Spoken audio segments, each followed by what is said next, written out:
guys, Scarlett at Build Across here, and today I'm going to show you how I paint the soccer ball attachment for the gnome attachment kit. First, I'm going to go in with my Dixie Belle paint and the color cotton and paint my soccer ball here. And then I'm going to go in with the color putty and paint his hands. This attachment set, the paint, the brushes, and the Sharpie brushstroke marker that I use can all be found on our website, buildacross.com. Make sure to comment below if you have any questions, and we'll be happy to help you guys out.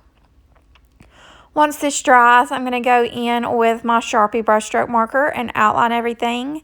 And since this attachment is so small, I will also be able to go in and fill in my different spots that need to be black. I'm just going to do that with my Sharpie brushstroke marker.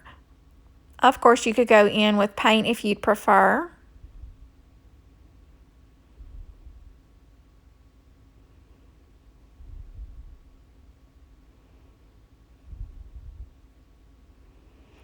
And then once that's done, I'll go in with a number 4 round in the color Savannah Mist. And I'm just going to highlight around my soccer ball. And after that, I'm done. I hope you guys enjoyed this video and have a great day.